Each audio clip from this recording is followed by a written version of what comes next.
Lovely greetings and a beautiful evening from India. I'm your host, Dr. Supriya Kumaravelan, and today I am here with an amazing guest from UK. And if you really want to know who is our lovely guest, so you have to check out this video.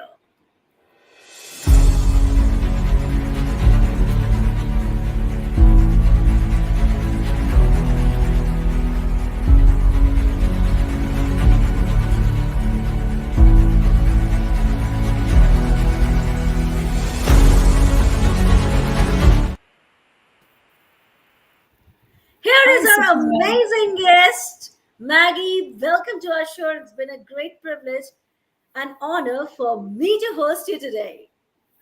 It's my privilege and my pleasure to join you, Supriya, and it's an absolute delight to be able to connect with you and your audience and to be able to have some time chatting with you. Exactly. And Maggie, my coffee is waiting along with my global audience and along with me. Without wasting a moment and without delaying, I want to know, and everybody wants to know straight away from your heart, who is Maggie Everett? Wow, I think a lot of people are wanting to know that as well, the people that I know. So Maggie Everett, born in England, lived in England all my life. I am adopted as a baby. In those days, a bit more unusual. I was adopted about 6 weeks old. And I understand from family and friends that I was very ill as a baby. So the doctor who was supporting my adopted parents, wanted me to be baptized straight away because he was a Roman Catholic and believed that obviously if I was going to die, that I would go straight to hell, which was not the view that my mother had. My father would still consider himself an agnostic. In fact, my father was just 100 years old on the 19th of July. So we've been celebrating his amazing life. So having been born in the UK, in Lancashire, when I was 5 years old, we moved down to Dorset, which is right at the bottom of the UK for anybody that's not familiar with the geography of the UK. And we moved in the winter of 1963, just before, I'm going to give my age away, but just before my 5th birthday. And that was the worst winter that was recorded in UK history in a couple of hundred years. So it took us about 3 days, I'm told, to travel down with our furniture to our new home. So my schooling, my education up until the age of 18 was in Weymouth. And one of the great joys for me has been in the last 6 or 7 years reconnecting with a number of my school friends. Happened just when I was celebrating my 60th birthday. And we've been able to share a lot of stories of each other. And it's always interesting, isn't it, to hear how other people view you when you're growing up and as a teenager. My memory of a lot of my teenage years was of struggling with depression. I also am very aware that when I was 14, I was anorexic, which back in those days wasn't really a label that we would put on people. Struggled a lot with self-image, self-identity, really had a complete loathing, really, and self-hatred of myself until probably mid-life kind of hit. Now, I was brought up in a family where my mother was a Christian. My father, as I said, was more of an agnostic and went to church fairly regularly as a child and as a teenager by choice. When I was 14, possibly around the time that I kind of realised that I was needing to change my mindset, not a word we used back then, about myself, I was confirmed in the Church of England and absolutely know that I became a Christian and had started a relationship with God on that day when I was 14. In spite of or despite that, or as well as that, my relationship with God was something that's always been important through my life. However, there have been peaks and troughs in all of that. Relationships do have that tendency, whether they're with a spiritual entity or a human being or animals or any other being, I guess. So when I went to college, I knew that going to college, I went to teacher training college and on the south coast in Sussex. And during the first year of attending that college, which was kind of where I'd always felt I was going to be a teacher. My mother was a teacher. One of the things that an old family friend said to me as a teenager was, "You're so like your mother," which I'm not sure I actually took as a compliment at the time, but looking back on it, I know it was meant as a compliment. I didn't really see any other way forward for me apart from being a teacher. Teacher training college, my first year there, my father's position as a scientist, nuclear scientist, came to an end, and my family moved back up to Cheshire. And that kind of was a very stark realization for me that I was never really going to go home. Home obviously is where family is, but our home had been in Dorset. All my friends were there, and friends as a teenager, for those of us who are experiencing teenager, well, friends are a very important key part of our lives, aren't they? Particularly as we're growing up. And so in one sense, I felt completely uprooted and very vulnerable. And it was a very difficult, challenging time for me, which of course it's all about me. But my time at college was one where I realized that I was growing both in my faith and my awareness of who I was. But realized by the time I came to end my college career that I really didn't want to go into teaching. The challenges of being in the classroom were immense, even 30 odd years ago. But that was where I really felt God saying, well, this is where I want you. So I started teaching straight out of college, taught for 3 years in a secondary school. And I'd started training as a primary school teacher because I thought there is no way under heaven you are getting me to go into a classroom with adolescents. I just can't do that.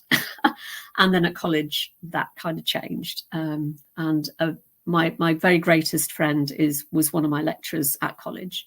And I remember him saying very clearly to me, you just need to move up an age group, having had a real breakdown and a crisis in my first teaching practice. Then I moved into teaching for 3 years and began to become more confident as a teacher. But at that point, I was still thinking there is something missing here. It's not really fulfilling what I want to be doing, what I want to be, who I want to be in the world, what I want to be doing with my life. And at that point, I came across an organisation called Youth for Christ. I had a volunteer team come into the village where I was living. And through that team, I joined it's an international organisation. I don't know whether you've come across it, but Youth for Christ is part of the Youth for Christ International. And I worked with them for 15 years, kind of taking a break out of teaching, and fulfilled a number of roles within that.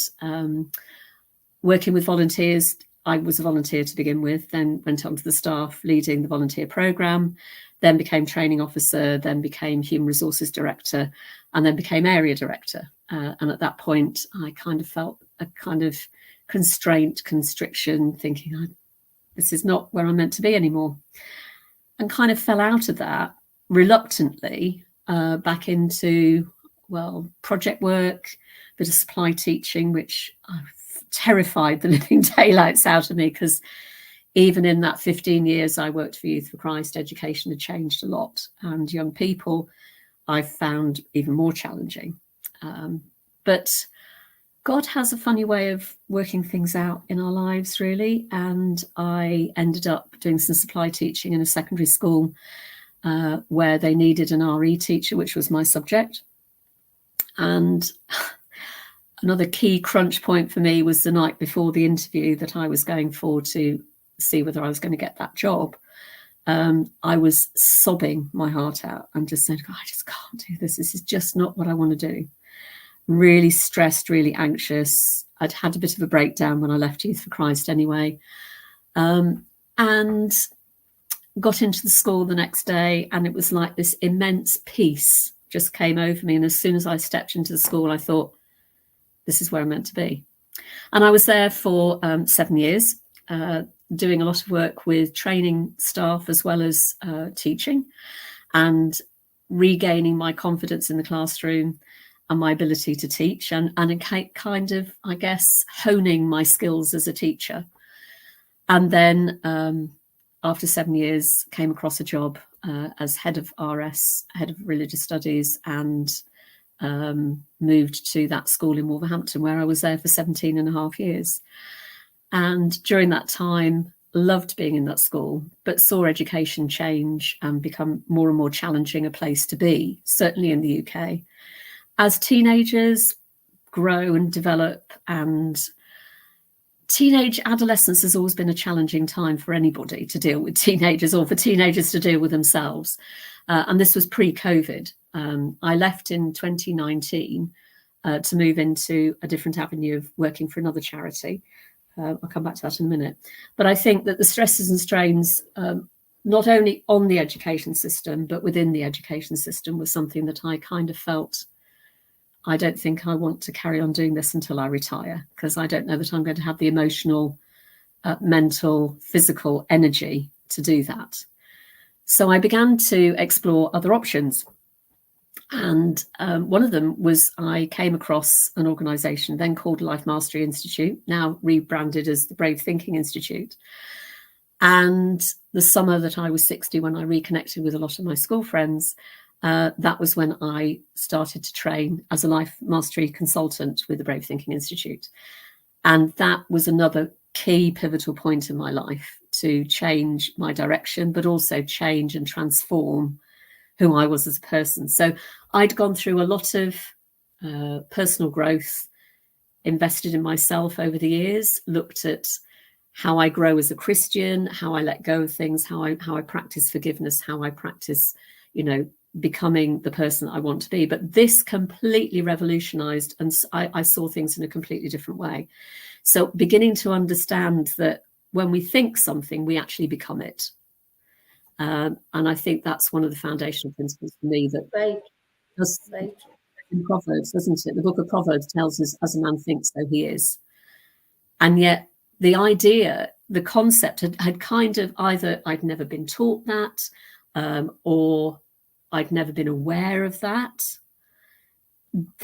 Since 2018 was when I first started doing the training.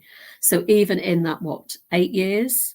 No, 6 years, my life has just completely changed. I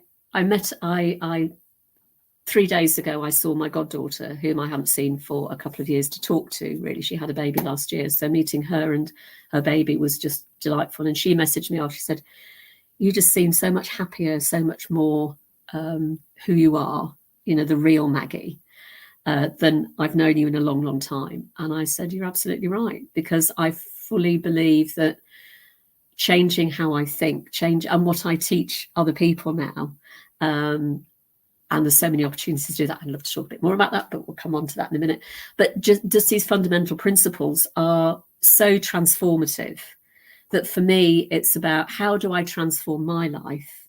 But in doing that, how can I help others to transform?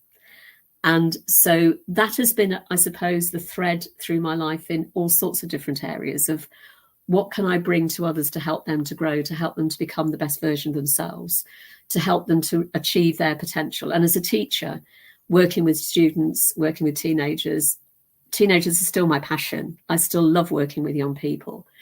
And I'm beginning to increasingly realize it is a gift, that not everybody can always communicate with young people, but to be there to listen, to offer a different perspective, to help them to engage in a way of thinking that can transform their lives as teenagers. I just wish, part of me wishes that actually I learned that as a teenager, because my life would be very different now. I'll shut up for a minute and let you have a word. Great, Maggie. I mean, the life which you narrated is just like a roller coaster, going here and thinking about the things, thinking about your personal development, and also taking care of your personal life. So I think this was really a challenge for you. But in every challenge, I think Maggie found a very golden opportunity, and she grabbed that opportunity and she made herself a very, very strong woman. So I really appreciate you from the bottom core of my heart, the life journey which you led and the life journey which you are leading now. And both the life Trust me, both the lives had made you a very strong, a very confident person. That's the life beauty, you can say, beauty of the life. So, Maggie, this was really great and awesome.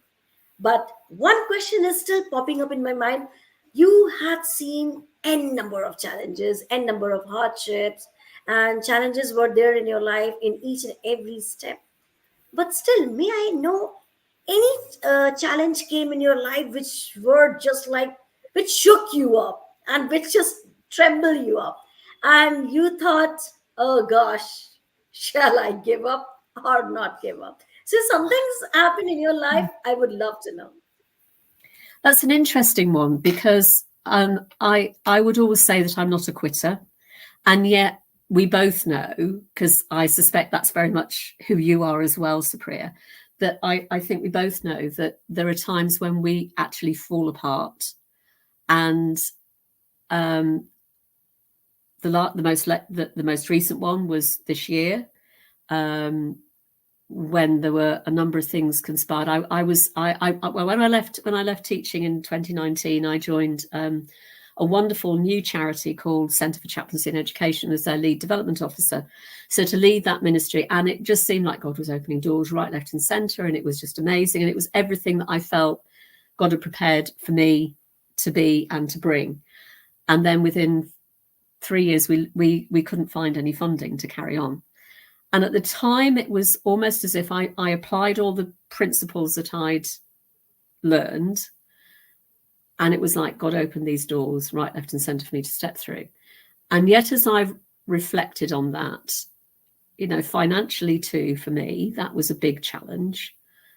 What am I going to do? And trusting that God was going to open the doors was one thing. But then in the reality of recognizing that I still needed to work on my money mindset, which is a thing. Who knew? I didn't know that until a few years ago. That has created a number of issues for me. So I sort of, that part of the reason, I'm being very honest, part of the reason for my moving in to support my father is a financial one. So that was that took me to rock bottom, to actually face the reality of what I'd allowed my thinking to create. So that was the most recent one. Prior to that, I think through my life, it's very interesting that I've nearly died 2 or 3 times physically, and yet in the midst of that, I've always had a kind of not a flippant, but I've always kind of glossed over the reality of that.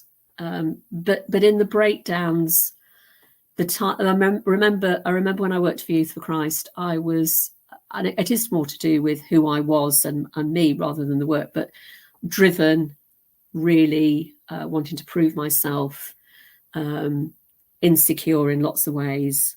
The role of a woman leader in the evangelical world at that time was not something that was always welcomed. And so pioneering on that level.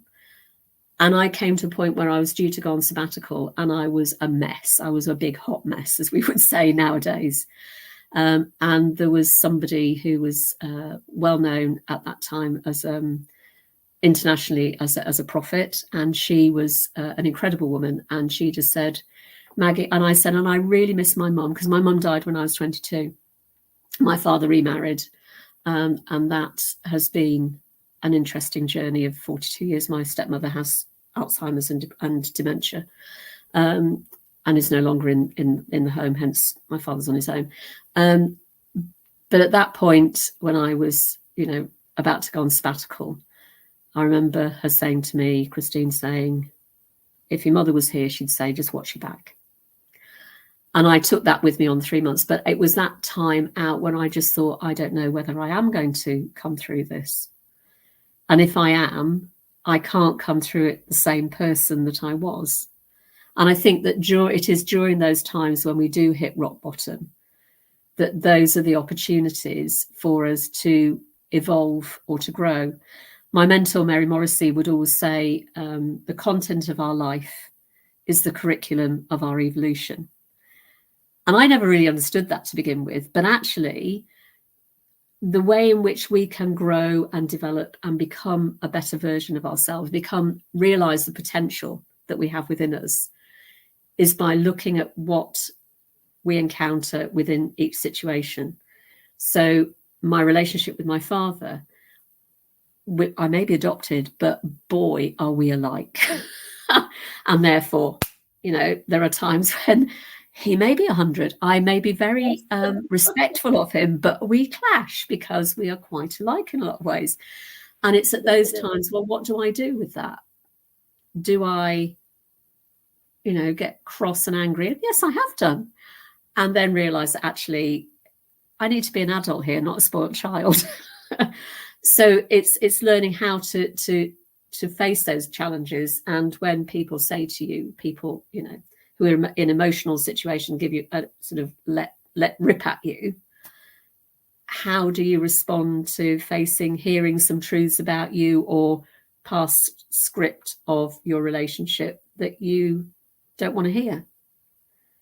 What do we do in those situations? So the challenges where I've thought, oh, I'm not sure I'm going to come through this. Actually, I don't think, if I'm truly honest, that I have really doubted that I would. And there's something clearly within me that I can't give in and I can't give up. However, I have hit rock bottom on several occasions in my life, but equally, and not always necessarily come out of that the way that would be the best. But the content of our life is the curriculum of our evolution. And I hope and pray that as I continue to grow, I become a kinder, more generous, more loving person, as well as strong enough to be able to overcome my own paradigms. You talk about being a successful, confident person. I am. Until until I'm on my own at midnight and that internal dialogue goes on and you think, well, I don't know that I can really do that. Which I think probably all of us have, don't we? Yeah. Those times when, we listen to those to our inner our self-talk. And if we listen to our self-talk long enough, we will talk ourselves out of doing a lot of things. Very true. And this was really fabulous when you spoke about your challenges. And yes, challenges do challenges. And a challenge is not a challenge if the challenge won't challenge you. So this was really awesome, Maggie. And trust me, you are inspiring millions today because, yes, when we are moving forward with a great heart, with a great mission and vision, definitely, no matter how many challenges you face, but you pass all those challenges with the flying colors. And that's what you have proved in your life. And for this, really hats off to you. Although I don't have any hats, but still hats off to you, Maggie. Awesome, great one. And moving to this lovely journey with Maggie Everett. Maggie, this is the time to know about ourselves from your perspective. So tell me something about your opinion, what you have experienced in our show, and anything which you want to say about KUDOS Miracles. Cool. I've listened to a number of the podcasts that you've done, Supriya, which are really fascinating, and that you had some amazingly a varied number of guests, haven't you? I think one of the things that I love is the idea of miracles. I would say that I have experienced miracles in my own life. And the fact that what you're about as an organization is about empowering and seeing miracles happen for everybody.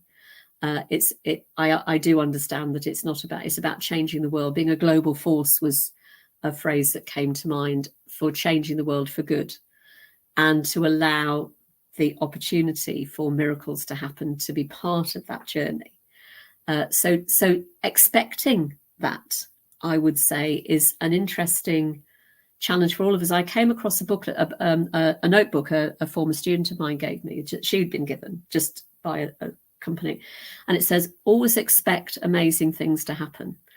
And it's about living in that expectation, isn't it? If we don't expect miracles to happen, then they're not going to happen. If we don't allow the possibility for those things to happen, and to come together with like-minded people to really see how we can together allow that supernatural force whatever we label that as, God, the universe, spirit, to really come through us. I'm very influenced most recently by the work of Dr. Joe Dispenza, and looking at the quantum field and how everything is spirit or energy. And if that is true, and many would possibly challenge that, but if that is true, then we have the opportunity every single moment, in this present moment, for people who are listening live to our conversation, there's an opportunity for a miracle to happen right now. And that is something that I love. I love the idea that, your show is a kind of an arm of your organization, and something that kind of communicates out with the organization. There are so many possibilities. Let's work together. Let's collaborate. Let's find ways of joining forces to create a global force for good. This is really amazing, and this is so motivating. Maggie, you really elated us, and you just have given a lot of enthusiasm and a lot of motivation to work hard and to make everybody's dreams come true. So thank you so much for this great feedback. Just love this. Well, again, I'm saying today, now, and more on, we are going to witness an amazing round, which you can say a roller coaster round. So are you ready for this roller coaster round? Because I'm so excited, Maggie. Well, have a go. So Maggie, what's your favorite color? Purple. Oh my gosh, mine too. What's your biggest strength? My biggest strength. Oh, that's a really good one. My biggest strength, I think, is that I'm generous. I think I always look to be generous. I love giving to people. Have learned boundaries in that, but I do like giving. Very great. What's the best compliment you have ever received? Oh, wow. That's a really interesting question. Best compliment I've ever received. I think the one I referred to earlier, that was, I didn't take as a compliment as a teenager, that how like your mother you are. Because as I reflect on my mother, she was a wonderful lady. That's great. All right. What makes you smile the most? Oh, my cat.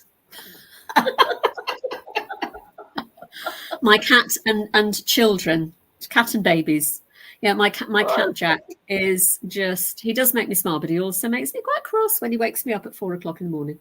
Happy to be woken up 5:30, but not 4 o'clock. So, but he's awesome. Adorable. Great one. Last but not the least, Maggie, you prefer heels, flats, or sneakers? Oh, right. Let's go through all those. I don't wear sneakers. I do wear flats increasingly as I've got older for comfort, but I love my heels.